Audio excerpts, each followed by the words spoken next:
Mimi Gosselin, au nom du président de la République française, nous vous faisons, et les pouvoirs qui nous sont conférés, nous vous faisons chevalier de l'ordre national du mérite. Bravo.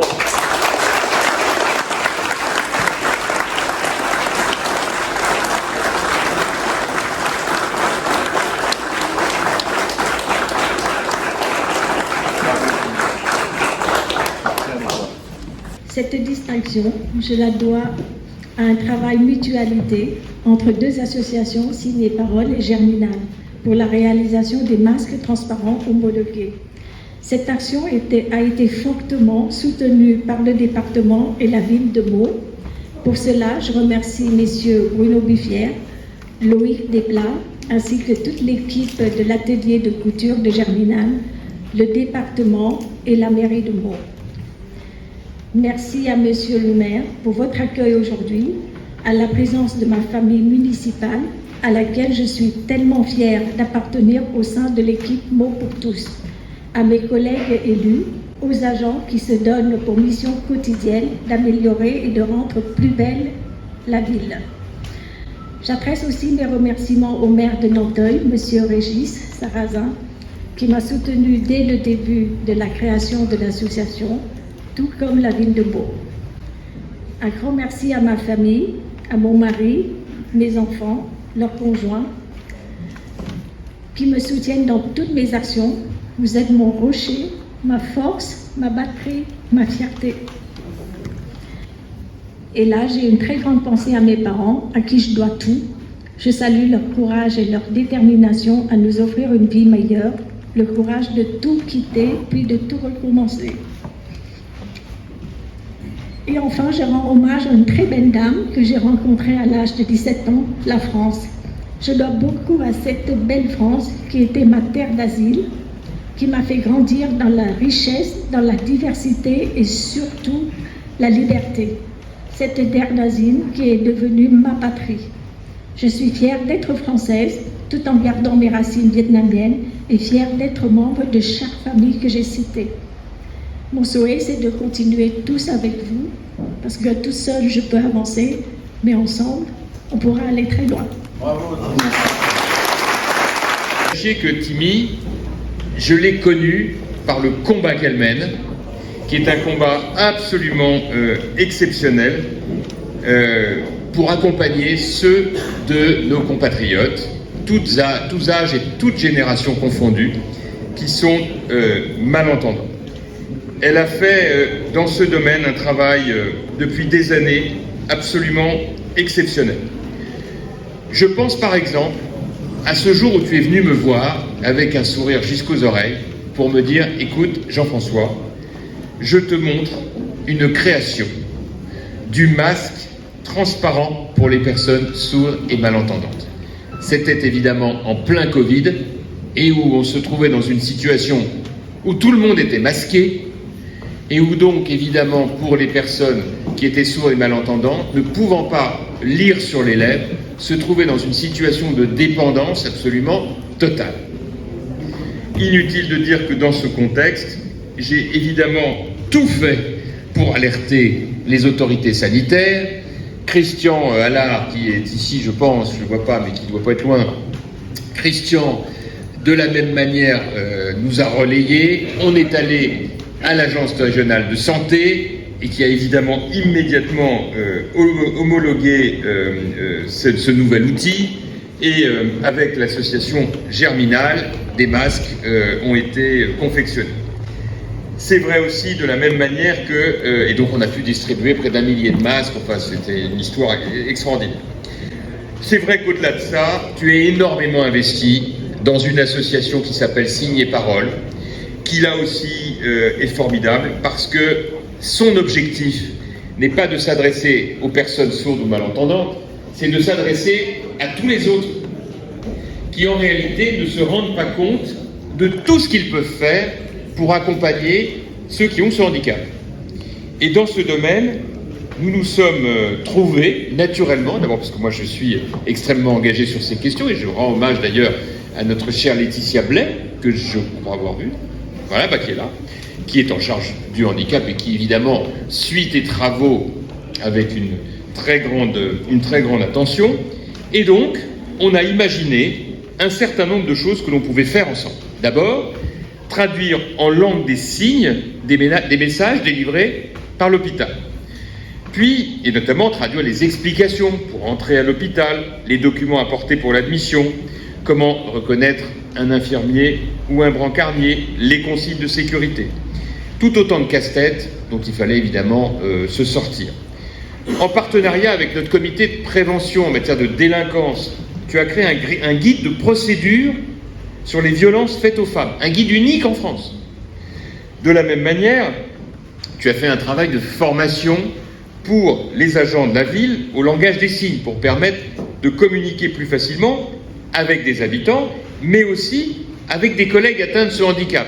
Et nous en avons fait la démonstration très concrète, aussi bien avec des habitants qu'avec un certain nombre de nos collaborateurs qui ont ce handicap, qui bossent comme les autres, et évidemment pour lesquels un travail supplémentaire est fait. Et j'ai en tête de manière très précise des sessions d'apprentissage, assez marrantes d'ailleurs, où on voyait des directeurs de service, des collègues, des collaborateurs connaître les signes fondamentaux grâce à toi pour permettre cet échange.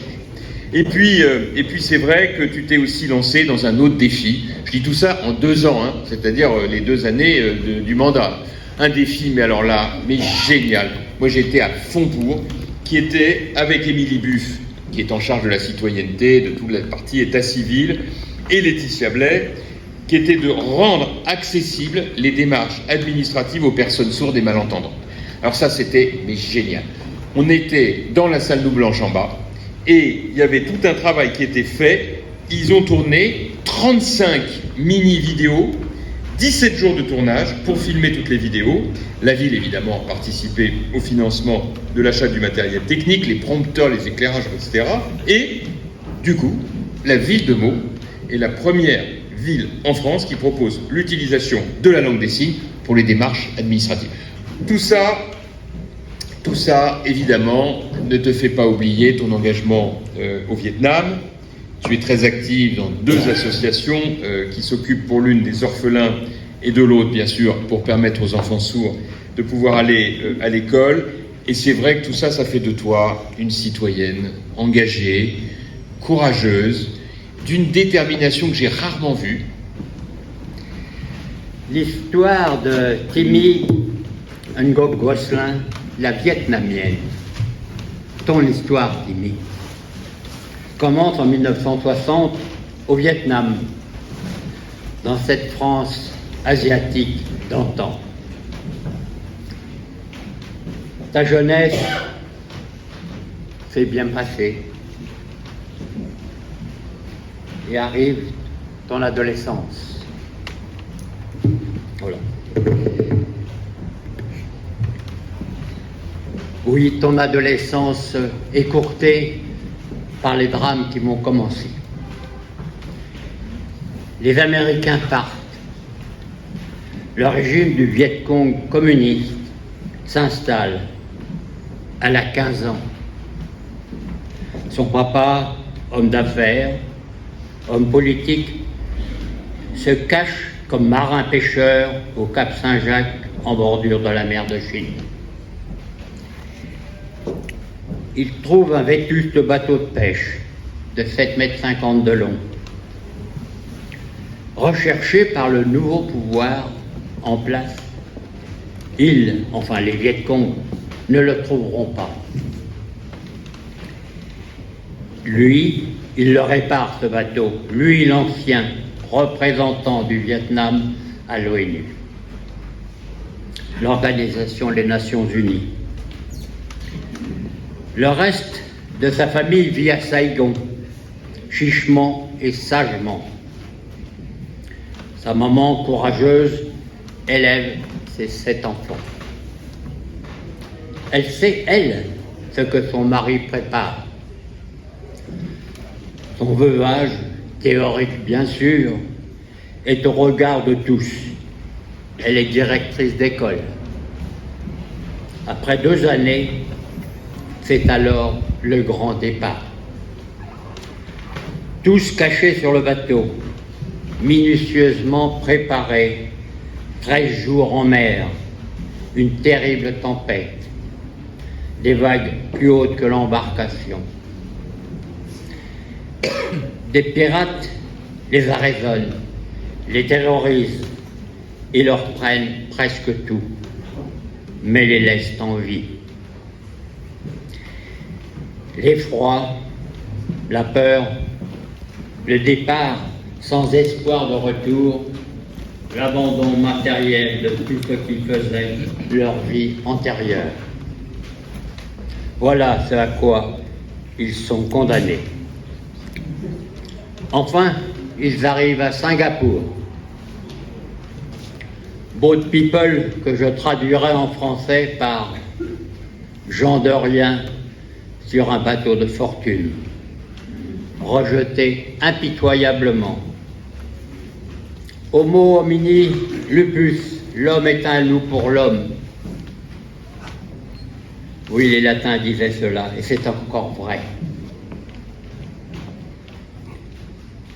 Ils sont remorqués jusqu'aux eaux internationales en plein océan et abandonnés, avec juste encore un peu de gasoil pour le moteur et quelques nourritures.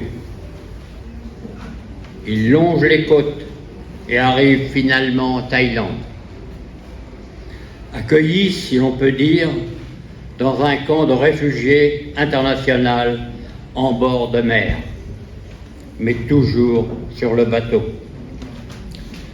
La place à terre manque dans ce camp. 6 mois difficiles, très difficiles. C'est finalement la France qui les reçoit et les accepte. Le papa, la maman et les aînés parlent et comprennent le français, mais pas timide. Toute la famille arrive alors au centre social du 13e arrondissement à Paris. Puis, c'est un autre transfert à Épinay-sur-Seine. Et encore un autre changement au centre d'hébergement de Lagny-Torigny. Que de drames, que de vicissitudes familiales et humaines. Ouf! Oui, ouf, la nouvelle vie commence. Timmy apprend vite le français. Gratis prodéo, toute la famille naturalisée, vive la France, leur nouvelle patrie. Elle a 19 ans, maintenant Timmy. Il se disperse. Quant à elle, elle s'organise et songe à fonder sa propre famille. Elle fait des connaissances et rencontre finalement Guillaume, qui va devenir son merveilleux mari. C'est vrai. Il y a 4 enfants à la maison à cette époque. Donatan, Euguerre, Léa, Jade et Lysandre. Je n'en ai pas oublié. Puis viendra la première petite enfant qui n'a pu venir parce qu'il avait un problème à l'école aujourd'hui, paraît-il. Zélia, un vieux prénom français, magnifique comme prénom, je puis dire. Et 2 autres qui sont prévus à ce jour. Ils sont là ce soir, du moins la plupart. Merci à eux d'être venus entourer leur moment. Et si la petite fille était là, leur mamie chérie, sa mamie chérie. Toute sa vie professionnelle, Timmy a travaillé dans les assurances et plus particulièrement dans le milieu médical, où elle a excellé, bien sûr. Mais déjà, sonne l'heure de la retraite. Elle ne peut rester passive. Timmy rencontre fortuitement un jeune accompagné de sa mère. Elle lui parle. Il ne répond pas. C'est alors qu'elle comprend qu'il est sourd-muet. Un déclic dans son cœur. Et avec d'autres, ils fondent l'association Signes et Paroles. elle qui a connu tant d'épreuves pendant sa jeunesse. 37 membres à ce jour, 4 seulement sont bilingues, c'est-à-dire connaissent la langue des signes, le français et la langue des signes. Et puis, le Covid étant là, elle se lance avec son association dans la création de masques. C'est ce que Jean-François disait tout à l'heure. Transparent pour pouvoir lire sur les lèvres. Quel grand exemple associatif et humain. C'est alors sans doute que Monsieur le maire, cher Jean-François, vous faites sa connaissance. Aussi, avec votre équipe, elle devient conseillère municipale de la bonne ville de Meaux. Avec mission l'handicap, vous ne pouviez mieux choisir. Quel parcours exemplaire, quelle croix hautement méritée.